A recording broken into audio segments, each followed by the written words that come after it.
Bismillahirrahmanirrahim. ولو ترك ثلاث بنات ابن بعضهن أسفل من بعض وثلاث بنات ابن آخر بعضهن أسفل من بعض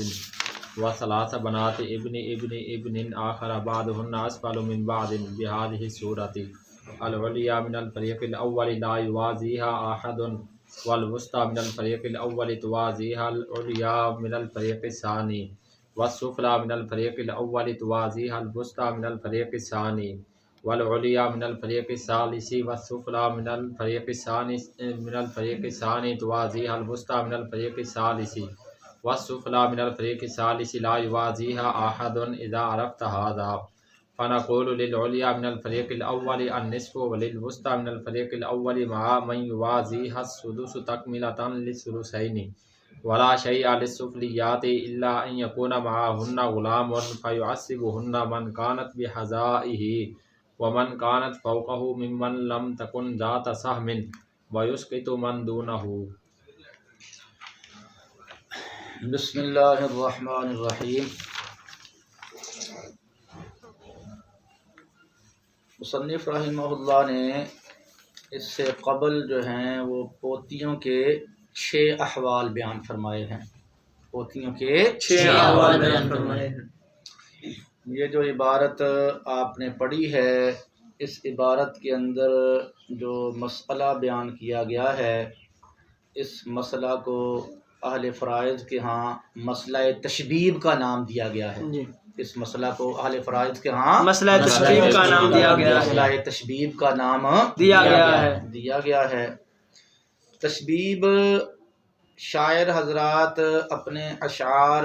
کے اندر جو معشوقہ اور محبوبہ کے حسن و جمال اور قرب و وصال کا تذکرہ کرتے ہیں تو اس کو تشبیب کہتے ہیں. اس کو تشبیب کہتے ہیں. شاعر حضرات اپنے اشعار کے اندر معشوقہ اور محبوبہ کے حسن و جمال اور قرب و وصال کا جو تذکرہ کرتے ہیں اس کو کیا کہتے ہیں؟ تشبیب کہتے ہیں. تو شعراء اپنے مدحیہ قصائد کی ابتدا کے اندر اپنے مدحیہ قصائد کی ابتدا کے اندر جو ہے وہ تشبیبی اشعار ذکر کرتے ہیں. تشبیبی اشعار ذکر کرتے ہیں اور اس سے ان کا جو مقصد ہوتا ہے وہ سامعین کے ذہن کو مستعد اور چوکس کرنا ہوتا ہے. سامعین کے ذہن کو مستعد اور چوکس کرنا ہوتا ہے. تو تشبیبی اشعار ذکر کرنے کے بعد تاکہ سامعین کا ذہن چوکس اور مستعد ہو جائے، اس کے بعد پھر اپنے اصلی مقصود کی طرف آتے ہیں اور ممدوح کے جو اوصاف ہیں ان کا تذکرہ کرتے ہیں. ممدوح کے اوصاف کا جو ہے وہ تذکرہ کرتے ہیں. اور اہل فرائض کی اصطلاح میں مسئلہ تشبیب سے مراد وہ مسئلہ ہے جو مختلف درجوں کی پوتیوں پر مشتمل ہو. اہل فرائض کی اصطلاح میں مسئلہ تشبیب سے مراد وہ مسئلہ ہے جو مختلف درجوں کی پوتیوں پر مشتمل ہو. اور اس مسئلہ کو وہ مسئلہ تشبیب کا نام اس لیے دیتے ہیں کہ اس مسئلہ کے ذریعے بھی وہ طلباء کے ذہن کو مستعد اور چوکس بناتے ہیں. اس مسئلہ کے ذریعے بھی وہ طلباء کے ذہن کو مستعد اور چوکس بناتے ہیں. ٹھیک ہے جی. اچھا جی، تو مسئلہ تشبیب جو ہے اس کی تفصیل یہ ہے کہ ایک اسلم نامی شخص ہے اور اس کے جو ہیں وہ 3 بیٹے ہیں. اس کے 3 بیٹے ہیں. ایک کا نام جو ہے وہ امجد ہے، ایک کا نام ندیم ہے اور ایک کا نام جو ہے وہ نعیم ہے. ٹھیک ہے. اور یہ تینوں اسلم کے جو بیٹے ہیں اپنے والد اسلم کی زندگی کے اندر ہی فوت ہو جاتے ہیں. اپنے باپ کی زندگی کے اندر ہی فوت ہو جاتے ہیں اور اپنی مؤنث اولاد میں سے ابھی ہم جو تفصیل بیان کر رہے ہیں اس تفصیل کے مطابق جو ہیں وہ مختلف لڑکیاں جو ہیں فوت کر چھوڑتے ہیں. مختلف لڑکیاں چھوڑ کر فوت ہوتے ہیں. جو امجد ہے وہ اپنی 3 لڑکیاں جو چھوڑ کر فوت ہوتا ہے ان میں سے جو ایک ہے وہ بیٹی ہے، ایک پوتی ہے اور ایک پڑپوتی ہے۔ جی یہ کیا ہے؟ بیٹی ہے اور ایک پوتی ہے اور ایک پڑپوتی ہے۔ ہاں، امجد کی 3 لڑکیوں میں سے ایک جو ہے وہ بیٹی ہے، ایک پوتی ہے اور ایک پڑپوتی ہے۔ اور ندیم جن 3 لڑکیوں کو چھوڑ کر جو ہے وہ فوت ہوا ہے ان میں سے ایک جو ہے وہ پوتی ہے، ایک پڑپوتی ہے اور ایک لکڑ پوتی ہے، ٹھیک ہے جی۔ اور نعیم جن 3 لڑکیوں کو چھوڑ کر فوت ہوتا ہے ان میں سے ایک پڑپوتی ہے، ایک پڑپوتی ہے، ایک جو ہے وہ لکڑ پوتی ہے اور ایک جو ہے وہ سکڑ پوتی ہے، ٹھیک ہے جی۔ امجد جن 3 لڑکیوں کو چھوڑ کر فوت ہوا، بیٹی، پوتی، پڑپوتی، جی۔ اور ندیم جن 3 لڑکیوں کو چھوڑ کر فوت ہوا وہ پوتی، پڑپوتی اور لکڑ پوتی، اور نعیم جن 3 لڑکیوں کو چھوڑ کر فوت ہوا ہے وہ ہے پڑپوتی، لکڑ پوتی، لکڑ پوتی اور سکڑ پوتی، ٹھیک ہے جی۔ اب جو ہے وہ اسلم جو تھا وہ فوت ہوتا ہے، اسلم فوت ہوتا ہے اور اس کی یہ جو 9 ہیں، اس کی یہ جو 9 پوتیاں ہیں مختلف درجوں کی، ان کو چھوڑ کر اسلم یہ فوت ہوا ہے۔ ان 9 قسم کی پوتیوں کو چھوڑ کر فوت ہوا ہے، اسلم جو ہے وہ فوت ہوا ہے۔ تو اب سوال یہ ہے کہ اسلم کی جو جائیداد ہے، اسلم کی جو جائیداد ہے وہ ان کے درمیان کیسے تقسیم کی جائے گی؟ اسلم کی جائیداد ان کے درمیان کیسے تقسیم کی جائے گی؟ تو اس سوال کے جواب سے قبل، اس سوال کے جواب سے قبل جو ہے وہ ایک تمہید ہے۔ تمہید کا پہلا مقدمہ یہ ہے، تمہید کا مقدمہ یہ ہے کہ اس مسئلہ کے اندر جو امجد ہے یہ مع اپنی مؤنث اولاد کے فریق اول کہلائے گا، فریق اول کہلائے گا، اور جو ندیم ہے یہ اپنی اولاد سمیت مع اپنی اولاد کے یہ فریق ثانی کہلائے گا، اور جو نعیم ہے یہ اپنی اولاد کے سمیت فریق ثالث کہلائے گا، فریق ثالث کہلائے گا، ٹھیک ہے۔ اور دوسرا جو تمہیدی مقدمہ ہے، وہ یہ ہے کہ یہاں پر ہر فریق کے اندر جو ہے وہ 3 درجے ہیں، ہر فریق کے اندر 3 درجے ہیں، ہر فریق کے اندر جو ہے وہ 3 درجے ہیں، علیا، سفلا اور علیا، وسطی اور سفلا، علیا، وسطی اور سفلا، ٹھیک ہے جی۔ اب جو امجد ہے اس کی جو بیٹی ہے وہ کیا ہے؟ علیا ہے، اس کی جو پوتی ہے وہ وسطی ہے، اور اس کی جو پڑپوتی ہے وہ کیا ہے؟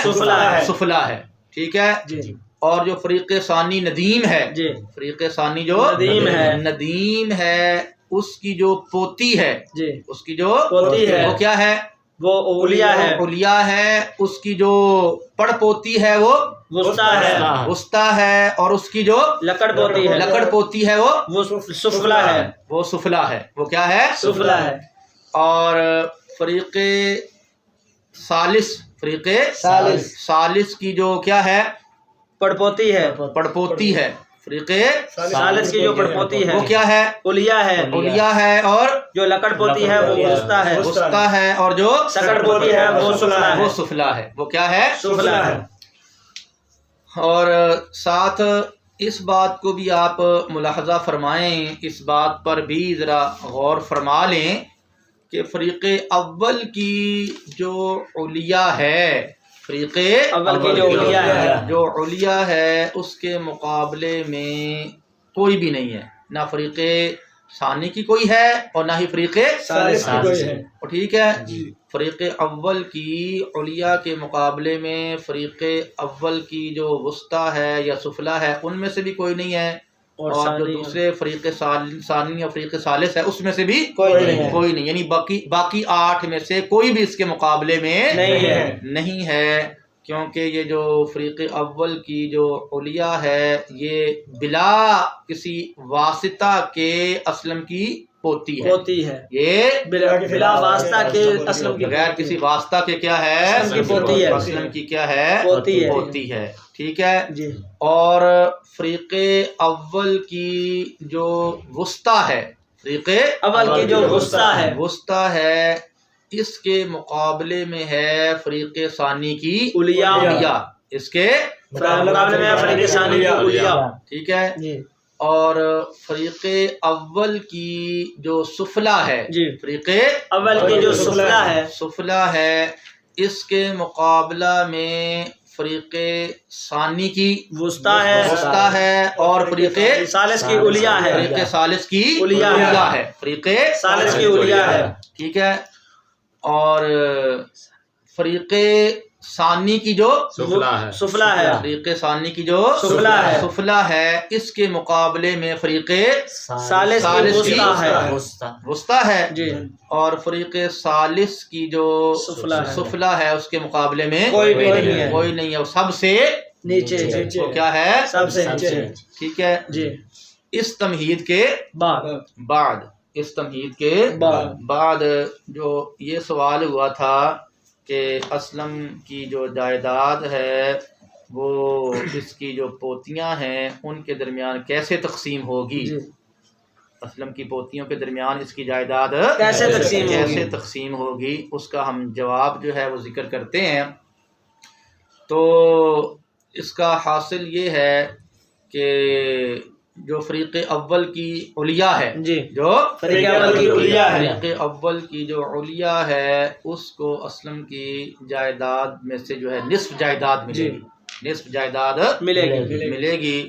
کیونکہ اس کے مقابلے میں کوئی بھی لڑکی نہیں ہے، اس کے مقابلے میں کوئی بھی لڑکی نہیں ہے، لہذا جو پوتی ہے وہ ایک ہے تو اس کو کیا مل جائے گا، نصف مل جائے گا، اس کو کیا مل جائے گا، نصف مل جائے گا، ٹھیک ہے۔ اور فریق اول کی جو وسطی ہے، فریق اول کی جو وسطی ہے اور فریق ثانی کی جو علیا ہے، فریق اول کی وسطی اور فریق ثانی کی جو علیا ہے یہ برابر ہیں دونوں، جی، یہ دونوں کیا ہیں، برابر ہیں، لہذا جو جائیداد کا جو چھٹا حصہ ہے، جائیداد کا جو چھٹا حصہ ہے وہ ان دونوں کو دیا جائے گا، ان دونوں کو دیا جائے گا، جس کو آپس میں یہ برابر بانٹ لیں گی، جس کو برابر کیا کریں گی، چھٹے حصے کو آپس میں برابر بانٹ لیں گی، تقسیم کر لیں گی۔ اب جو نصف تھا وہ تو فریق اول کی علیا کو مل گیا، اور جو سدس تھا وہ فریق اول کی وسطی اور فریق ثانی کی علیا کو مل گیا۔ چھٹے کو جب ہم نے نصف کے ساتھ ملایا تو یہ کیا بن گیا، ثلثان مکمل ہو گیا، کیا ہو گیا، ثلثان مکمل ہو گیا، ثلثان جو ہے وہ مکمل ہو گیا۔ اور آپ یہ بات جانتے ہیں، آپ نے یہ بات پہلے پڑھی ہوئی ہے کہ جو بیٹیوں کا حصہ فرضی ہوتا ہے وہ ثلثان سے تجاوز نہیں کرتا ہے، اور یہ ثلثان جو ہیں وہ فریق اول کی علیا، فریق اول کی وسطی اور فریق ثانی کی جو علیا ہے وہ 3 لڑکیاں اس کو لے چکی ہیں،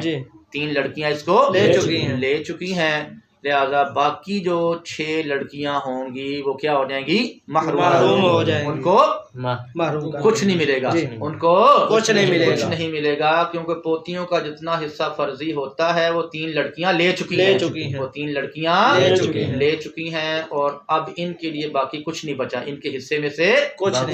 باقی کچھ نہیں بچا ہے، لہذا یہ کیا ہو جائیں گی، محروم ہو جائیں گی۔ ہاں البتہ یہ محروم ہونے سے بچ سکتی ہیں، یہ محروم ہونے سے بچ سکتی ہیں، اور یہ بچیں گی تب جب ان کے ساتھ کوئی کیا ہوگا، لڑکا ہوگا، جب ان کے ساتھ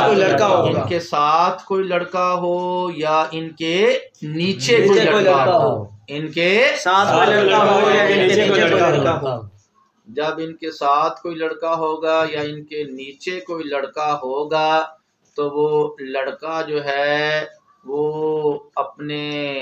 جو ہے وہ ساتھ والی کو بھی کیا کر دے گا، اسبہ بنا دے گا، اپنے ساتھ والی کو بھی اسبا بنا دے گا اور اپنے سے جو اوپر والی ہیں اس کو بھی اسبا بنا دے ان گا کو بھی اسبا بنائے گا، جی ان کو بھی اسبا بنائے گا تو جب وہ ان کو اسبا بنا دے گا، جب وہ ان کو اسبا بنا دے گا اسبا بنا دے گا تو پھر جو باقی جائیداد ہوگی، جو باقی جائیداد ہوگی باقی جائیداد ہوگی تو وہ لڑکا اور وہ اس لڑکے نے جن لڑکیوں کو اسبا بنایا ہے ان کے درمیان وہ جائیداد تقسیم ہوگی للذکر مثل حظ الانثیین کے قانون کے مطابق، جی للذکر مثل حظ الانثیین کے قانون کے مطابق کیا ہوگی؟ جائیداد تقسیم ہوگی تقسیم ہوگی۔ جو مذکر ہوگا اس کو 2 مؤنثوں کے برابر حصہ ملے گا، جی مذکر کو 2 مؤنثوں کے برابر حصہ ملے گا اور ٹھیک ہے جی یہاں بیٹا یہ اصول یاد رکھنا انتہائی ضروری ہے، جی یہ اصول یاد رکھنا انتہائی ضروری ہے کہ جو لڑکا لڑکیوں کے ساتھ ہوگا، جی جو لڑکا لڑکیوں کے ساتھ ہوگا وہ لڑکا جو ہے اپنے برابر والیوں کو تو اسبا بنا ہی دے گا، جی وہ اپنے برابر والی کو اسبا بنا دے گا چاہے وہ جو برابر والی ہے وہ ذی فرض ہو یا ذی فرض نہ ہو، جی ذی فرض ہو یعنی فرض نہ ہو یا غیر ذی فرض ہو، جی ذی فرض ہو یا غیر ذی فرض ہو، ہر قسم کی لڑکی کو وہ لڑکا کیا کرے گا؟ اسبا بنا دے گا اسبا بنا دے گا۔ جی لیکن لڑکے سے جو اوپر والی لڑکی ہوگی، جی لڑکے سے جو اوپر والی لڑکی ہوگی، اوپر والی لڑکی ہوگی تو اوپر والیوں میں سے یہ لڑکا صرف اور صرف اسی کو اسبا بنائے گا جو ذی فرض نہیں ہوگی، جی جو ذی فرض نہیں ہوگی، جو غیر ذی فرض ہوگی اس کو یہ اسبا بنائے گا، لیکن جو اوپر والی لڑکی ہے وہ ذی فرض ہوئی تو اس کو یہ اسبا نہیں بنائے گا، بلکہ اس کا جو حصہ تھا اس کے حصہ ویسے کا ویسے رہے گا، اس میں اس لڑکے کی وجہ سے کوئی تغیر و تبدل نہیں آئے گا، جی اس کے حصہ میں اس لڑکے کی وجہ سے کوئی تغیر و تبدل نہیں آئے گا، بلکہ اس لڑکے کے بغیر اس کا جو حصہ تھا وہی حصہ رہے گا، وہی حصہ رہے گا، جی وہی حصہ رہے گا۔ اب جو لڑکا ہے، جی جو لڑکا ہے اس کے لڑکی کے ساتھ ہونے کی مختلف صورتیں ہیں، جی لڑکی کے ساتھ ہونے کی مختلف صورتیں ہیں، مختلف صورتیں ہیں، لڑکے کے لڑکی کے ساتھ ہونے کی مختلف صورتیں ہیں، تو ہم سب سے پہلے جو ہے وہ یہ فرض کرتے ہیں کہ فریق اول کی جو علیاء ہے، فریق اول کی جو علیاء ہے اس کے ساتھ لڑکا ہے، جی فریق اول کی علیاء کے ساتھ تو اب بیٹا جب فریق اول کی علیاء کے ساتھ لڑکا ہوگا تو یہ لڑکا جو ہے وہ اپنی بہن کو کیا کرے گا؟ اسبا بنا دے گا، یہ لڑکا اپنی بہن کو اسبا بنا دے گا، تو ٹھیک ہے جی تو جب یہ اپنی بہن کو کیا کرے گا؟ اسبا بنا دے گا تو ساری جائیداد ان دونوں کے درمیان کیا ہو جائے گی؟ تقسیم ہو جائے گی، ساری جائیداد ان کے درمیان تقسیم ہو جائے گی، للذکر مثل حظ الانثیین کے قانون کے مطابق تقسیم ہوگی، جائیداد کے 3 حصے کر لیے جائیں گے، ایک حصہ جو ہے وہ لڑکی کو دے دیا جائے گا اور 2 حصے جو ہیں وہ لڑکے کو دے دیے جائیں گے، اور باقی جو لڑکیاں ہیں وہ سب کیا ہو جائیں گی؟ محروم ہو جائیں گی، باقی سب لڑکیاں محروم ہو جائیں گی، باقی 8 ہے نا جی وہ سب کیا ہو جائیں گی؟ محروم ہو جائیں گی۔ ٹھیک ہے۔ نمبر 2 ہم کہتے ہیں کہ جو لڑکا ہے وہ فریق اول کی وسطی کے ساتھ ہے، جی جو لڑکا ہے وہ فریق اول کی وسطی کے ساتھ ہے۔ اب یہ لڑکا جو ہے فریق اول کی وسطی کے ساتھ ہے تو یہ اس کو بھی کیا کرے گا؟ اسبا بنا دے گا، اسبا بنا دے گا، یہ اس کو بھی اسبا بنا دے گا، اور اس کے جو برابر والی ہے یعنی فریق اپنا یہ فریق اول کی جو وسطی ہے وہ بھی برابر ہی ہے، جی وہ فریق ثانی کی علیاء کے برابر ہے، ہاں تو فریق ثانی کی جو علیاء ہے، فریق ثانی کی جو علیاء ہے تو یہ اس کو بھی کیا کرے گا؟ اسبا بنا دے گا، فریق اول کی وسطی کو بھی اور فریق ثانی کی علیاء ان دونوں کو کیا کرے گا؟ یہ اسبا بنا دے گا، ہاں ان دونوں کو کیا کرے گا؟ یہ اسبا بنا دے گا، اور جو اوپر والی تھی یعنی فریق اول کی جو علیاء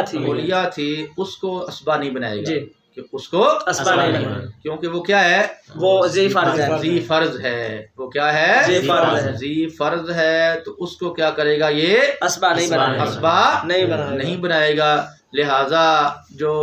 فریق اول کی جو علیہ ہے اس کو نصف جائیداد مل جائے گی، جی، اس کو نصف جائیداد مل جائے گی، نصف جائیداد مل جائے گی، اور جو باقی ہے جائیداد، جی، جو نصف جائیداد کیا ہے، باقی ہے وہ فریق اول کی جو وسطی ہے اور فریق ثانی کی جو علیہ ہے، اور یہ جو ساتھ لڑکا ہے، جی، ان کے درمیان کیا ہوگی، تقسیم تقسیم ہوگی، للذکر مثل حظ الانثیین کے قانون کے مطابق، جی، ٹھیک ہے، جی، لہذا جو باقی نصف بچا ہے، جو باقی نصف بچا ہے، اس کے ہم حصے کر لیں گے 4، جی، اس کے ہم اس سے 4 کر لیں گے، 4 کر لیں گے، 4 حصوں میں سے 2 حصے تو دے دیے جائیں گے لڑکے کو، جی، 2 حصے لڑکے کو دے دیے جائیں گے، اور ایک حصہ جو ہے ان لڑکیوں کو دے دیا جائے گا، یعنی فریق اول کی جو وسطی ہے ایک حصہ اس کو، جی، اور فریق ثانی کی جو علیہ ہے ایک حصہ اس کو، ایک حصہ اس کو دے دیا جائے گا، 2 ہو گئے، جی، اور 2 حصے لڑکے کو دے دیے جائیں گے، تو 4 پورے ہو گئے، 4 پورے ہو گئے، اور جو باقی لڑکیاں پیچھے ہیں کتنی، 6، جو باقی 6 لڑکیاں ہیں وہ کیا ہو جائیں گی، محروم ہو جائیں گی، وہ کیا ہو جائیں گی، محروم ہو جائیں گی، ٹھیک ہے۔ اب ہم کہتے ہیں کہ جو لڑکا ہے وہ فریق اول کی سفلا کے ساتھ ہے، لڑکا جو ہے فریق اول کی سفلا کے ساتھ ہے، لڑکا جو ہے فریق اول کی سفلا کے ساتھ ہے، تو بیٹا جی یہ جو لڑکا فریق اول کی سفلا کے ساتھ ہے، تو فریق اول کی سفلا یہ کس کس کے، اس کے مقابلے میں کون کون ہے، فریق ثانی کی وسطی ہے، اور فریق ثالث کی علیہ ہے، فریق ثالث کی علیہ ہے، جی، اس کے مقابلہ میں فریق ثانی کی وسطی ہے اور فریق ثالث کی علیہ ہے، تو اس کے مقابلے میں 2 اور لڑکیاں ہیں، جی، کیا ہے، 2 اور لڑکیاں ہیں، 2 اور لڑکیاں ہیں، تو یہ جو لڑکا ہے، جی، یہ جو لڑکا ہے یہ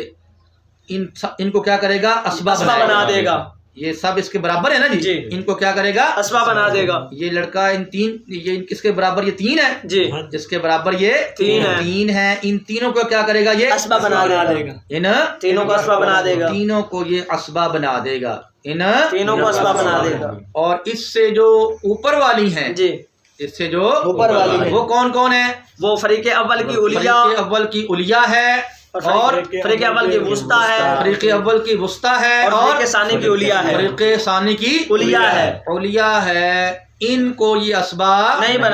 بنائے گا، ان کو یہ اسبا نہیں بنائے گا، کیونکہ ہم نے یہ قاعدہ بیان کیا تھا کہ جو لڑکا ہوتا ہے اپنے سے اوپر والیوں کو وہ اسبا ان کو بناتا ہے جو ذی فرض نہ ہو، جو ذی فرض نہ ہو، حالانکہ یہ جو لڑکیاں ہیں یہ کیا ہیں، ذی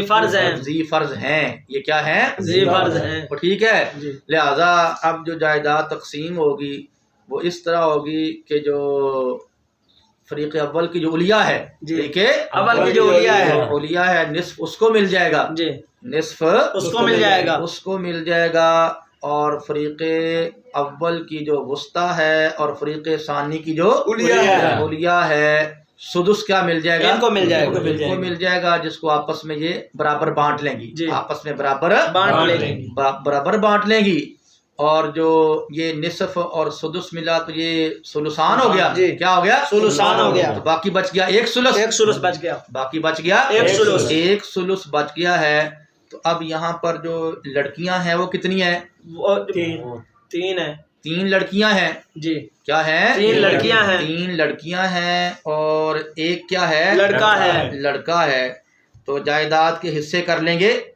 5، جائیداد کے حصے 5 کر لیں گے، سلس بچ گیا ہے اس کے 5 حصے کریں گے، ایک حصہ جو ہے وہ لڑکیوں کو دے دیا جائے گا، اور 2 حصے کیا کیے جائیں گے، لڑکے کو دے دیے جائیں گے، 2 حصے لڑکے کو دے دیے جائیں گے، ٹھیک ہے، اس کے بعد ہم آتے ہیں کہ یہ جو لڑکا ہے جی یہ جو لڑکا ہے یہ فریق ثانی کی سفلا کے ساتھ ہے جی یہ لڑکا فریق ثانی کی سفلا کے ساتھ ہے لڑکا جو ہے فریق ثانی کی سفلا کے ساتھ ہے تو فریق ثانی کی سفلا کے ساتھ فریق ثالث کی کون سی لڑکی ہے جی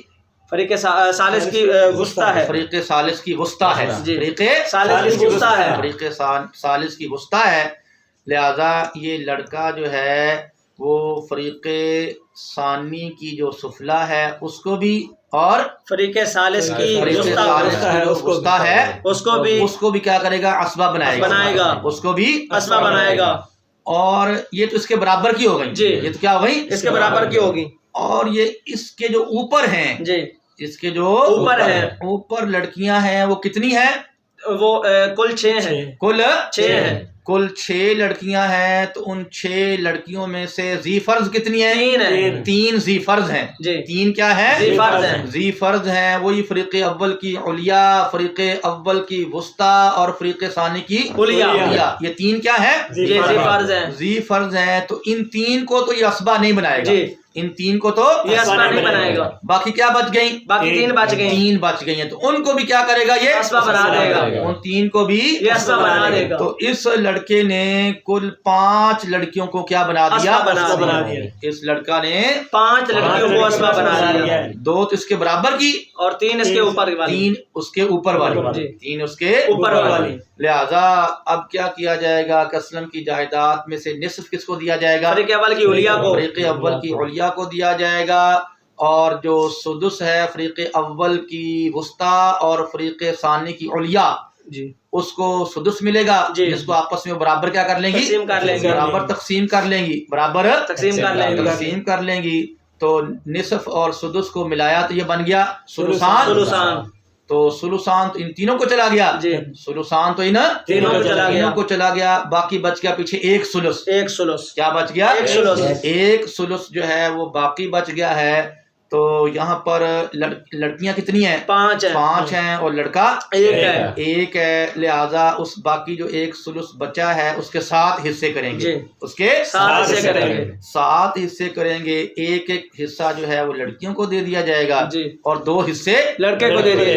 کو دے دیے جائیں گے 2 حصے لڑکے کو دے دیے جائیں گے ٹھیک ہے جی اور اس کے بعد ہم آتے ہیں کہ ہم کہتے ہیں کہ جو لڑکا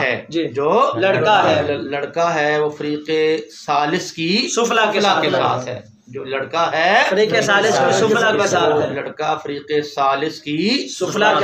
کے ساتھ ہے تو اب یہ لڑکا جو ہے فریق ثالث کی سفلا اس کو بھی کیا کرے گا اسبا بنا دے گا اس کو بھی اسبا بنا دے گا اور اس کے اوپر کتنی لڑکیاں ہیں جی کل 8 ہیں کل 8 ہیں اس کے اوپر لڑکیاں کل 8 ہیں تو ان میں سے ذی فرض کتنی ہیں 3 ذی فرض 3 ہے وہی پہلے والی فریق اول کی علیا فریق اول کی وسطی اور فریق ثانی کی علیا یہ 3 کیا ہے ذی فرض ہیں لہذا یہ ان 3 کو تو یہ اسبا نہیں بنائے گا ان 3 کو تو یہ اسبا نہیں بنائے گا باقی بچ گئی 5 ان 5 کو بھی اسبا بنائے گا جی ہے نا 5 کو بھی اسبا بنائے گا تو ایک اس کے برابر کی تھی اس کو بنا دیا اور 5 اس کے جو اوپر والی ہیں ان کو بنا دیا تو کل کیا ہو گئی 6 تو اس لڑکے نے 6 لڑکیوں کو کیا کر دیا اسبا بنا دیا ہے اس لڑکے نے 6 لڑکیوں کو اسبا بنا دیا ہے لہذا جو اسلم کی جائیداد ہے وہ نصف تو بدستور فریق اول کی علیا کو مل جائے گی فریق اول کی علیا کو مل جائے گی اور جو سدس ہے وہ فریق اول کی وسطی اور فریق ثانی کی علیا کو ملے گی جس کو آپس میں کیا کر لیں گی برابر تقسیم کر لیں گی